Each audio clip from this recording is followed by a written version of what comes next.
ओम नमः शिवाय। प्रिय दर्शकों, तुला राशि की बात होगी और तुला राशि की वो बात करेंगे जो सबसे ज्यादा महत्वपूर्ण है आपके लिए, क्योंकि 30 जून से लेकर के 15 नवंबर के बीच में शनि महाराज वक्री हो रहे हैं। और वक्री ग्रह चेष्टावली होता है, और चेष्टावली ग्रह जो होता है वो उच्च के समान फल देता है।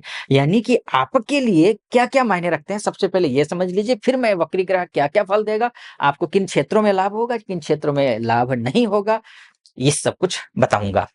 अगर आपको प्रॉपर्टी खरीदनी है, प्रॉपर्टी बेचनी है, गाड़ी खरीदना है, गाड़ी बेचना है, फ्रेंड सर्कल में अच्छे रेपुटेशन बनाना है, उनका सहयोग चाहिए, कलीग के साथ में रिश्ते अच्छे बने, वो संबंध अच्छे बनाना है, बॉस के साथ में रिश्ते अच्छे बनाना है, या फिर लव लाइफ में कहीं कोई समस्या आ रही है, उसको ठीक करना है, एजुकेशन लाइन को ठीक करना है, या फिर संतान प्राप्ति का प्रयास कर रहे हैं, या फिर उसके बाद जाकर के पैसे नहीं आ रहे हैं, पैसों को लेकर के आप दिक्कत महसूस कर रहे हैं, सोर्स ऑफ इनकम लगभग आपका बंद हो गया है, उसके लिए करना हो, या फिर बड़े भाई, बड़े बहन का इत्यादि का सहयोग नहीं मिल पा रहा है, उनका सहयोग मिलेगा, नहीं मिलेगा, इसको देखना हो। इन सब के लिए इसके साथ-साथ में कैसा दाम्पत्य जीवन रहेगा, दाम्पत्य जीवन के लिए कितना महत्वपूर्ण है, ये भी शनि से देखेंगे। और शनि दाम्पत्य जीवन केवल नहीं, व्यावसायिक जीवन में कैसा रहेगा, पार्टनरशिप कैसा रहेगा, ये भी आप शनि से ही आप निर्धारित कर पाएँगे कि इसमें कैसा आपका बिज़नेस रहने वाला है। इसके साथ-साथ में शनि का अगर कुटुंब में कहीं कोई समस्या आ रही है, पैतृक संपत्ति को लेकर के, तो भी शनि महत्वपूर्ण है। आप समझे आप? शनि आपके लिए कितना महत्वपूर्ण है? जितना मैंने बोला ना, उन सब में शनि का अहम रोल है, और शनि का वक्री होना आपके लिए शुभ है। और शास्त्र तो चूंकि कहता है कि शुभ ग्रह अगर वक्री होते हैं तो शुभ फल देते हैं, लेकिन अशुभ ग्रह अगर वक्री होते हैं तो ग्रह अशुभ फल देता है। लेकिन मैं कह रहा हूं आपको कि आपको शुभ फल मिलेगा, क्योंकि शनि जो है वो अशुभ है। कौन सा ग्रह? पापी ग्रह है। ये कौन सा ग्रह है? पापी ग्रह है, शनि। तो पापी ग्रह है, पापी ग्रह शास्त्र कहता है पापी ग्रह वक्री हो और ज्यादा पाप बढ़ा देता है, और ज्यादा जो है बिल्कुल जो अगर डूबा हुआ तो और ज्यादा डुबो देता है। शास्त्र तो ये कहता है। क्रूर ग्रह मान के सूर्य और मंगल, सूर्य तो खैर कभी वक्री होता नहीं है, मंगल अगर वक्री हो जाए, है ना? तो अब ऐसी स्थिति में और ज्यादा जो है ना, क्रूर यानी कि गुस्सा बढ़ेगा, ज्यादा आएगा गुस्सा। तो ये करता है, लेकिन शुभ ग्रह वक्री हो जाए तो ठीक कर देता है। अब मैं कह रहा हूँ, चूंकि शनि मैंने कहा पापी है, पापी ग्रह अशुभ फल देता है, लेकिन मैं कह रहा हूँ शुभ फल देगा। लेकिन शास्त्र दूसरा सूत्र ये कहता है शास्त्र का कि कभी भी केंद्रेश और प्लस त्रिकोणेश कभी भी अशुभ फल नहीं देते हैं। केंद्रेश और त्रिकोणेश कभी भी अशुभ फल नहीं देते हैं। और आपका शनि क्या है? शनि आपका केंद्रेश भी है, शनि आपका त्रिकोणेश भी है। यानी कि शनि जो है आपका चतुर्थेश भी है, शनि आपका पंचमेश भी है। अब ऐसी स्थिति में और स्वगृही होकर के बैठा हुआ है, तो स्वाभाविक है आपको लिए शुभ फल देंगे, इसमें कोई संदेह नहीं है। ठीक है जी। अब आते हैं आगे। अब क्या है कि शनि क्या-क्या शुभ फल देगा? तो मैंने जैसे पीछे कहा ना आपसे, इन-इन क्षेत्रों का प्रतिनिधित्व तो शनि करता है, उन सभी क्षेत्रों में शुभ फल देगा। और थोड़ा डिटेल में मैं आपको बता देता हूँ, क्यों शुभ फल देगा? वर्तमान में जिस 30 जून को जब शनि वक्री होगा, तो ये इस डिग्री पर रहेगा। शनि इस डिग्री पर है, 25 अंश 13 कला इस डिग्री पर है। अब यानी कि 25 डिग्री से जब आगे बढ़ेगा ना कोई भी ग्रह, या तो वो बालावस्था का होता है या फिर वो मृत अवस्था का होता है। तो चूंकि शनि क्या है? विषम राशि में है, तो ये क्या हुआ? मृत अवस्था का होने जा रहा है। अब मृत अवस्था का ग्रह क्या होता है? मृत नाम से ही पता चल रहा है ना आपको कि मृत अवस्था का ग्रह कुछ फल देगा ही नहीं, वो तो मृत है। मृत ग्रह भला क्या फल देगा? तो वो अब वक्री हो गया।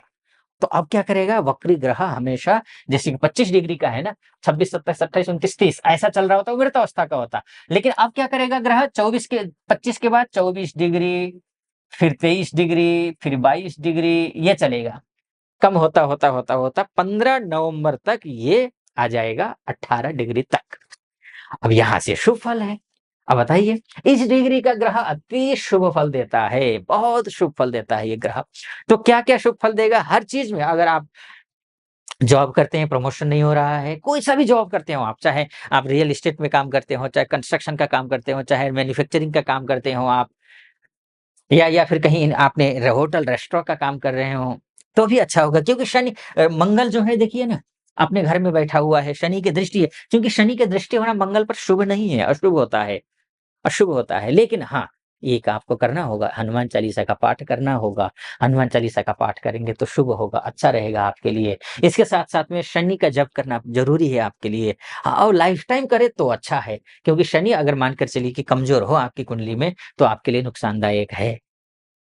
क्योंकि शनि अगर कमज़ोर है, अगर आप मान के चलिए प्रॉपर्टी से रिलेटेड विवादों में अक्सर फँसे रहते हैं, दोस्त आपके साथ देते नहीं हैं, या फिर आपका जो है कंस्ट्रक्शन का काम चलता नहीं है, बिज़नेस आपका चलता नहीं है, नौकरी में आपको प्रमोशन मिलता नहीं है, तो इसका मतलब है सीधा-सा ये है कि शनि आपका कमज़ोर है लग्न कुंडली में।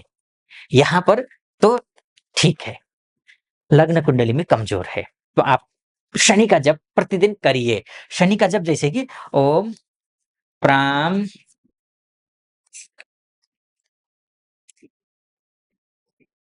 ओम प्राम प्रीम प्रौं सः शनैश्चराय नमः।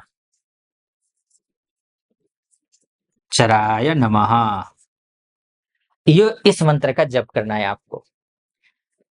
शाम के समय प्रतिदिन करिए।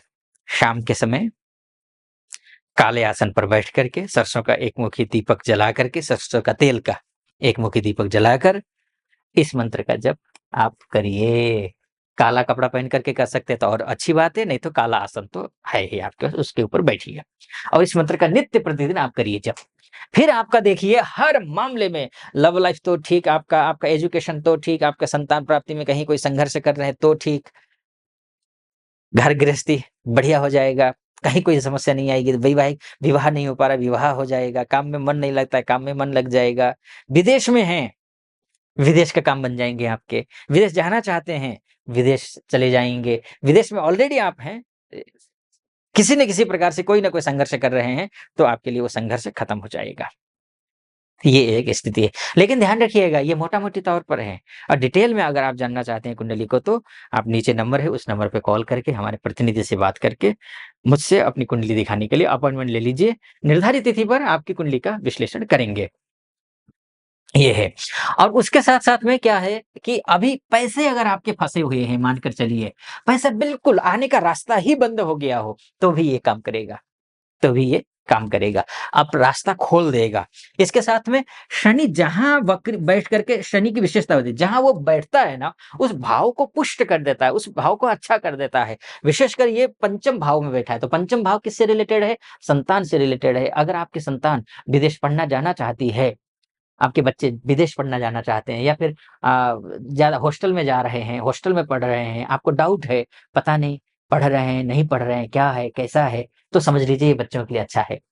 विदेश जाना चाहते हैं, वहाँ सफलता मिलेगी। विदेश में ऑलरेडी हैं, बच्चे पढ़ाई कर रहे हैं, तो ये आपके लिए अच्छा है। बच्चे वहाँ पढ़ेंगे, अच्छा पढ़ेंगे, निश्चिंत रहिए आप। गाड़ी खरीदने की सोच रहे हैं, इनके लिए भी अच्छा है। तो ये भाव अगर लव लाइफ से कहीं कोई संघर्ष है, तो भी ठीक हो जाएगा। तो ये स्थिति है। ये मोटा-मोटी तौर पर है। विस्तार से अगर कुंडली जानना चाहते हैं, तो आप मैंने बताया है आपको क्या करना है। इसका कैसा लगा आपको वीडियो? सटीक लगा हो, तो चैनल को सब्सक्राइब, वीडियो को लाइक और कमेंट बॉक्स में जाकर के हर हर महादेव या फिर ओम नमः शिवाय ज़रूर लिख दीजिएगा। फेसबुक और इंस्टाग्राम के माध्यम से देख रहे हैं, तो फॉलो, लाइक और कमेंट कर दीजिएगा। फिलहाल अनुमति चाहूँगा। ओम नमः शिवाय।